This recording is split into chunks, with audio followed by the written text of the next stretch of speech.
Regular viewers of this channel will know that I've put my street scrambler through some tough situations. I've dropped it, broken it, and taken it places where it probably shouldn't be taken. The scrambler is my pride and joy, and the main purpose of the build was to make it look good, even if it meant making it less practical. Since taking it out on camping adventures twice a month for the past 6 months, I've been noticing rapid signs of wear, scratches, dings, electrical failure, and decided that enough is enough. So I went out and bought myself a Tenere 700. The T7 is a bike that I've been eyeing off for the past couple of years, mainly due to its looks. But seeing what the pros have put these things through, what they're capable of, and the enormous amounts of positive reviews helped solidify my decision on pulling the trigger. All you need to do now is stick it in the garage and start building it. Before we get started though, this video is sponsored by the Ridge wallet.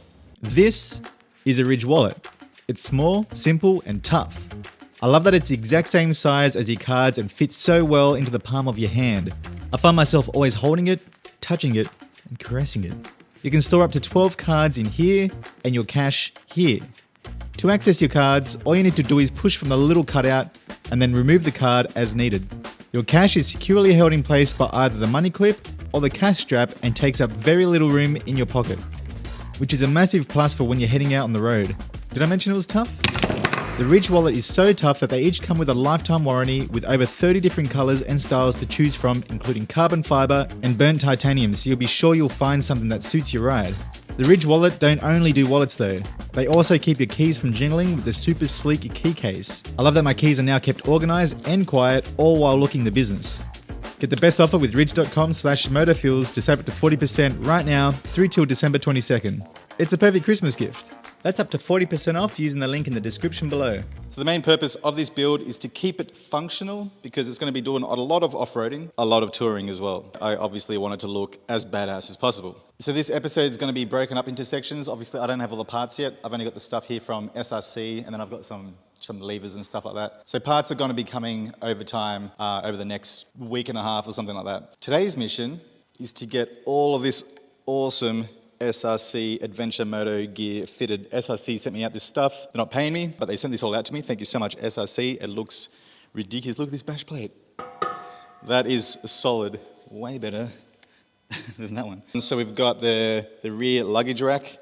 He's actually got some more parts coming for me. There's the side racks that come off it. This is their headlight protector as well. It looks pretty aggressive, full on Decepticon styles. Rear master cylinder guard. A nice big fat stand plate thing to make your stand fatter. Goodbye cans of beer underneath the stand. This ridiculous bash plate, it looks awesome. And then the upper crash bars. That's today's mission. Let's get into it. So first we're going to mount the rear cargo rack, which is super simple. Remove your luggage mounts, screw in the one supplied by SRC, then fit your luggage rack. You now have a super sturdy luggage rack with multiple mounting options. Next, we're throwing on the rear master cylinder guard. Remove the 2 screws, fit the guard, screw in the screws provided. Our rear master cylinder is now protected.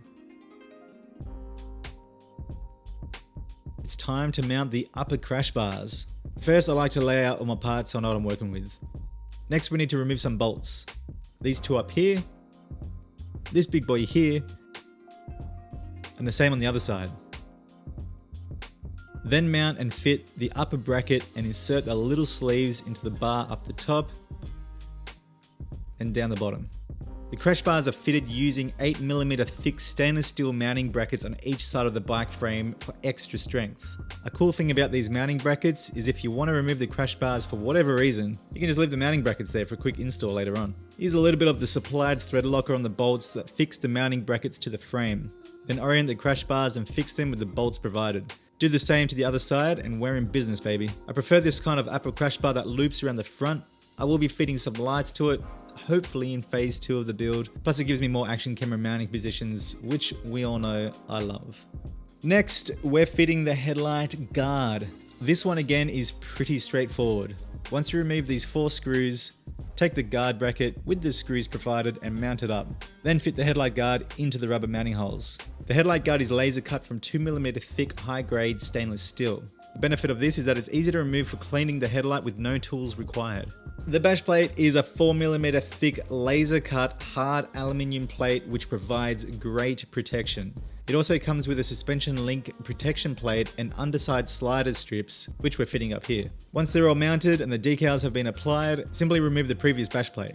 Look at that size difference. And mount up your new plate using the original holes with the bolts supplied. This plate offers far more protection than the standard one, and I reckon it looks super aggressive. I love it. Definitely suits the vibe that I'm going for. Okay, now it's time to switch out the levers. These were only 30 bucks off eBay, but they're not bad. Super easy install, and they look and feel way better than the stock ones, in my opinion. There's all... What's going on, bro? What's going on here? So this is the next day, obviously. Corey's here, and he's, I don't know. he's fitting a horn. This is what it's taken to fit a damn horn. But it sounds like a freight train, so that's pretty exciting for him.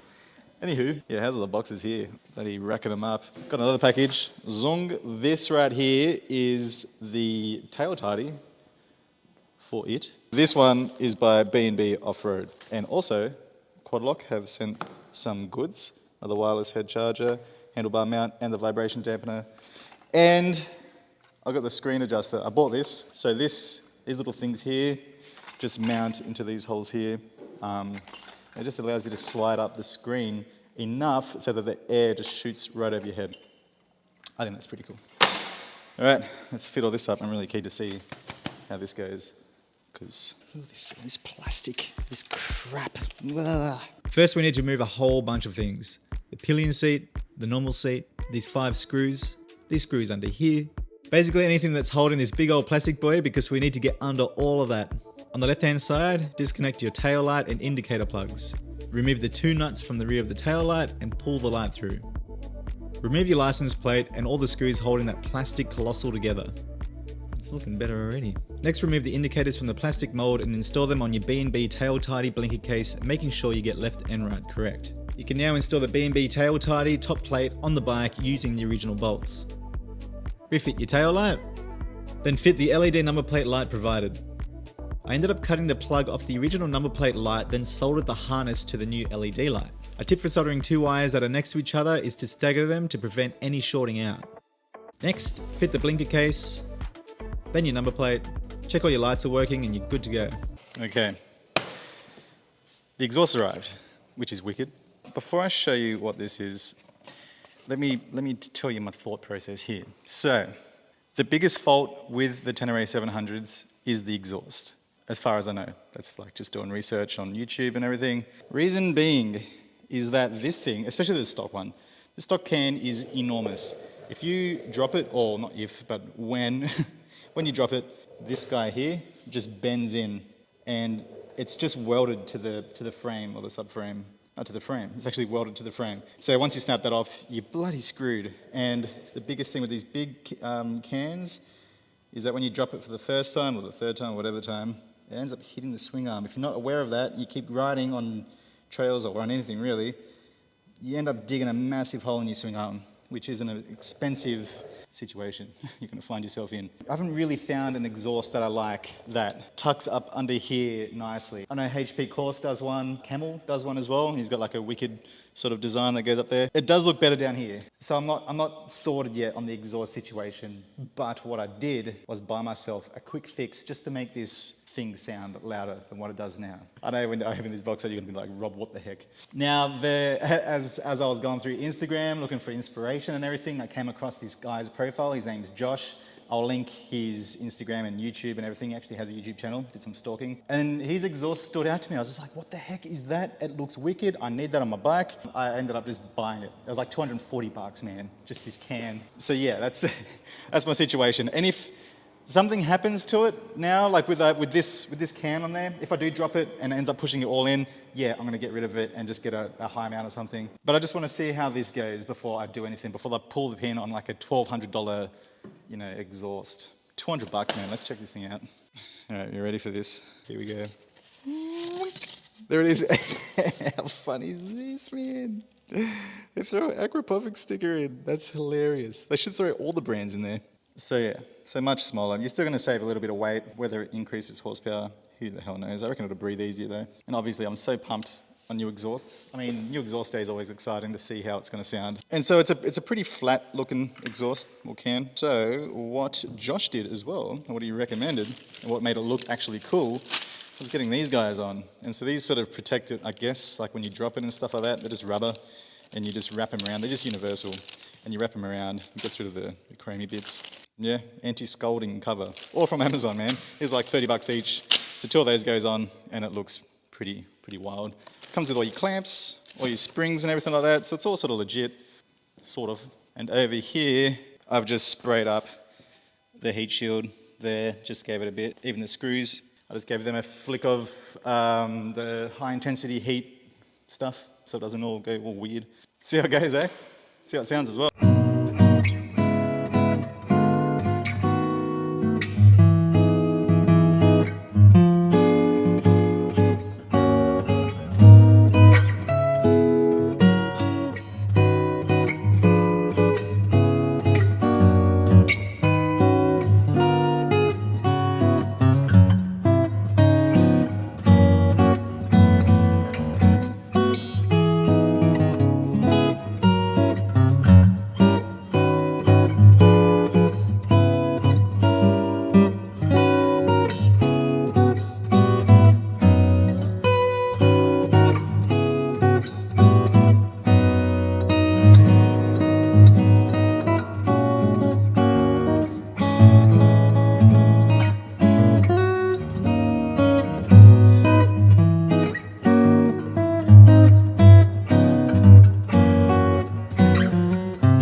I don't mind it.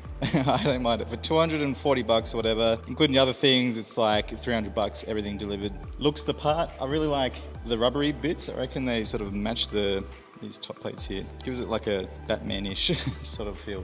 I'm into it. I'm into it for now. And moving at the front here, obviously I don't have the wireless charger on yet. I will be hardwiring that in to the whole electrical system, to accessories. And I'll also be installing a USB socket right here, USB-A, USB-C, and it's a voltmeter as well. But to do all that, I need to literally rip out the whole front end. All this needs to come off. It's actually a mofo of a job. And that's gonna be here and up here.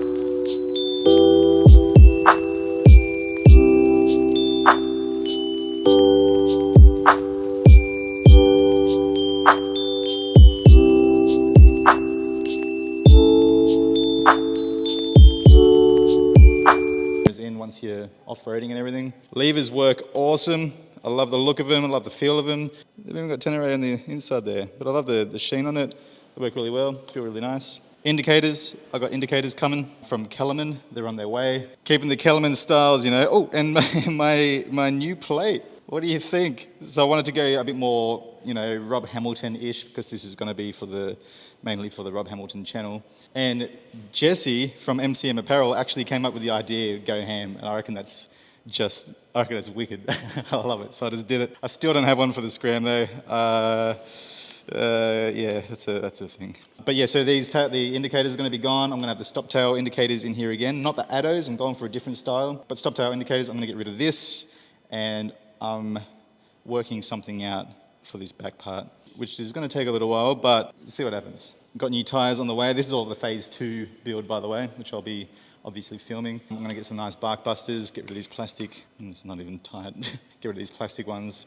And you may also notice that I did get rid of the stickers that were here and the ones that were at the back. They were killing my eyes, hey. Massive eyesore, so I got rid of them, just peeled them off. See you later. I think it looks a lot tidier. And for a wrap, you know, I was gonna go all out and get a wrap sorted straight away, but I think I'm just gonna hold off and I'm gonna just rock the black for a little while. I don't mind the black. It's just reminding me of like a Batman bike or something, the Bat Black. Especially even with like Go Ham, it's just missing the T from Gotham. Oh, and I got these, I got the screen adjusters. I put the screen adjusters in as well. They're like, it was like 20 minutes, super easy. Take those screws out, put these ones in, and then you can full on. Whoop. There we go. And that actually works really well. Links to all the parts and everything that I've done are in the description below. So I took this out for its debut camping trip just this week, and the video just went live last night, so I'll link it right here, go and check it out. See this thing in action. It was wicked, it was so good. I can't believe how well this thing's set up. I know everything's stock, the suspension's stock and everything's still, but just in terms of touring, wind is off the chest, the rack system, it's so big, it's so large, and I can put all my different packs all around the place. I've got all the Lone Rider packs. My water can go here now, so the weight's a little bit more, evenly distributed. Even in terms of safety for first aid, I know one of the guys mentioned in my camping video that I've got the first aid kit buried under too many bags and it's so hard to get to. Well, now it's on the other side, just in a pack under the clips, first aid straight away. So just in terms of just that in general is so much better than the Scrambler. Obviously, it's not an adventure bike, it's a street scrambler. The suspension and braking on this, with all my gear on, I felt like I had to keep checking the back to make sure that I had my gear still on the back because I felt like it was gone. Handling and everything is ridiculously good. I was powering it up a mountain on the way to the campsite and I had so much fun. Even with all the gear on, I had so much fun. With the Scrambler, I need to take it super easy, super cautious, just because the brakes are so bad on this thing, the Nissan single rotor. Compared to the Tenere's dual Brembo at the front, and it's so much safer and it's just super comfortable as well. There's less fatigue. I'm happy. I'm a happy man. But I'm just so happy that I don't have to beat this one up so much. Time to start ordering for phase 2 of the build. Woo! Can't wait. Thank you so much, guys, for watching. Thank you to SRC. Thank you to B&B Off-Road Engineering. Thank you to Quadlock. And thank you to Josh. And also thank you to Ridge Wallet for sponsoring this video. If you're looking for that Christmas gift, save up to 40% off and get someone special in your life a wicked wallet. They're actually awesome. I use mine every day, literally every day. All right, guys, see you in the next vid. Boys!